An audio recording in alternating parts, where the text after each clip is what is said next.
Bonjour à tous et à toutes et bienvenue sur cette nouvelle vidéo de la chaîne YouTube Excalibur Montpellier. Aujourd'hui, on ouvre Pillarde City, un jeu sorti chez Pixie Games en version française, illustré et créé par Shane Phillips. Il s'agit d'une sorte de nouvelle version de Pillarde de la mer du Nord, avec pas mal de points communs en matière de règles, et avec une charte graphique toute différente. Alors déjà, le dos de boîte va vous permettre de voir un peu plus le matériel avant qu'on ouvre l'intérieur. Et déjà, rien que sur la boîte, les tranches, le devant et l'arrière, c'est à tomber. Sachant que vous pouvez trouver ce jeu directement dans notre magasin ou sur notre site internet au prix de 42,90 €. Et qu'il s'agit d'un jeu pouvant se jouer de 1 à 4 pour des parties avoisinant 1 heure, 1 heure et demie. Plutôt 1 heure si vous êtes 2 et plutôt 1 heure et demie, voire un peu plus si vous êtes 4. Et jouable à partir de 12-14 ans. Alors sans tarder, nous ouvrons directement cette belle boîte en commençant par la notice, donc avec un visuel. Alors j'essaye d'éviter les reflets comme toujours, c'est mon éternel cheval de bataille. Voilà, donc avec une belle iconographie, alors une iconographie très claire. La notice peut sembler intimidante, mais Pixie Games produit une bonne traduction et la notice en version originale est déjà très très bien. Voilà, donc on a à chaque fois vraiment toutes les actions qui sont détaillées sur de gros paragraphes, on a pas mal d'exemples, on a de belles mises en situation du matériel qui permettent de clarifier les choses. Et voilà, on a vraiment bref, une belle organisation. Donc le mode solo, parce qu'on peut jouer en solo à la fin du livre. Et puis on a le détail des pictogrammes et de l'iconographie du jeu, avec le nom de chaque élément de jeu. Donc on va enlever ça juste ici. Alors nous avons pas mal de sachets plastiques. On va commencer par les ressources qui sont dans ce petit sachet en tissu. Donc c'est les jetons de ressources qui vont vous aider à produire des pillages et puis à en récupérer aussi pour faire d'autres choses. Donc c'est du jeton en bois assez sympathique. Les pions ouvriers des 4 couleurs du jeu. Voilà, parce que du coup vous devrez poser des pions pour réaliser vos actions, un peu à la façon de Pillarde de la mer du Nord. Vous avez les superbes pièces en métal. Alors on sait qu'au magasin, Lionel a hurlé de joie lorsqu'il les a vues revenir. Parce que c'est vrai que ça lui manquait depuis Pillarde de la mer du Nord, et elles sont de toute beauté. Je vous les montre un petit coup. Voilà, l'autofocus ne me fait pas faux bon cette fois-ci. Ce qui est appréciable, et je le remercie. Voilà, donc du coup, les pièces en métal pour payer diverses choses dans le jeu. Et puis un peu crâné aussi, hein, ça il faut le dire.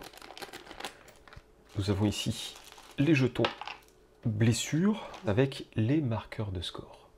Là aussi qui vont être simples et efficaces. On les reconnaît bien. Voilà donc le petit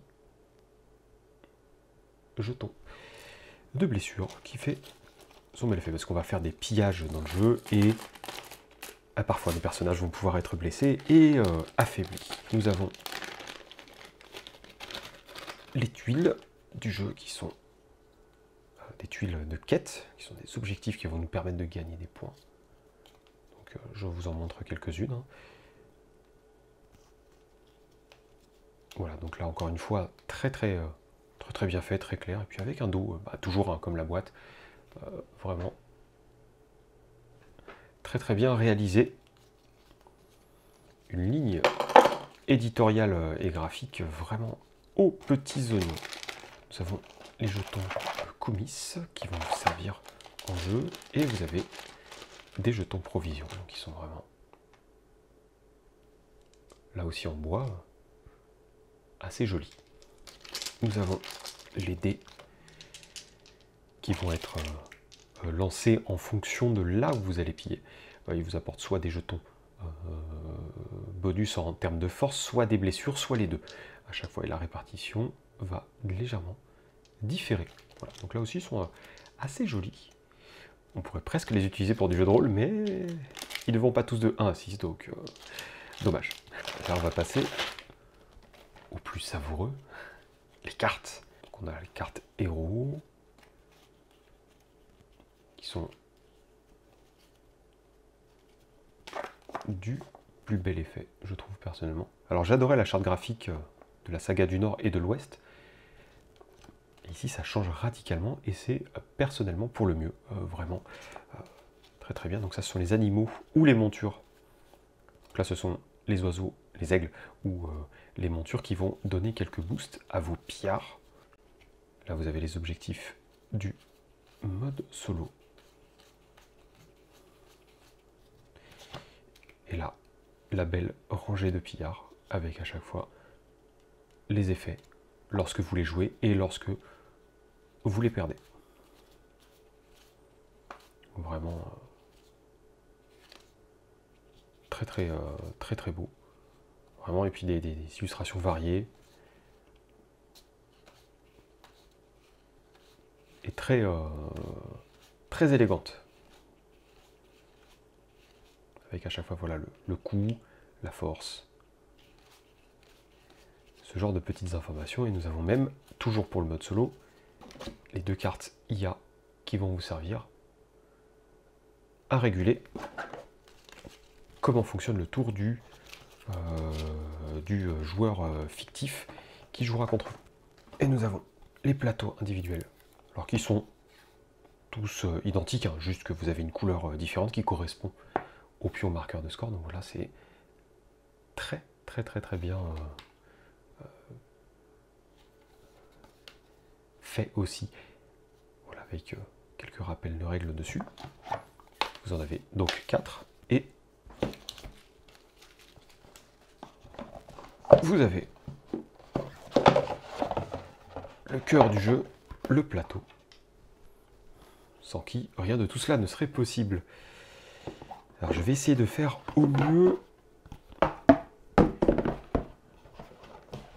Je dispose d'une petite table, donc le plateau n'est pas énorme, mais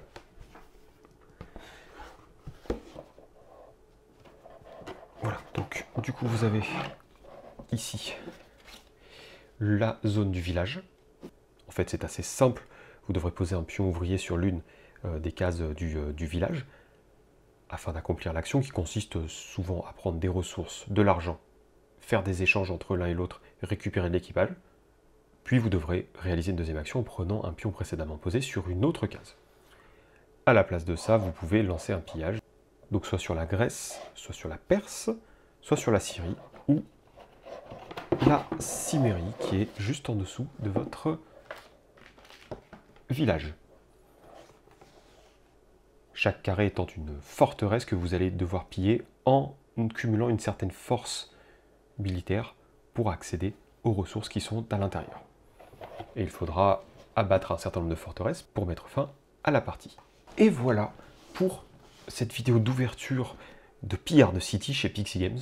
Un jeu qui est idéal pour commencer à passer à des règles un peu plus intenses, sans avoir des parties de 3-4 heures, ce qui n'est pas très contraignant.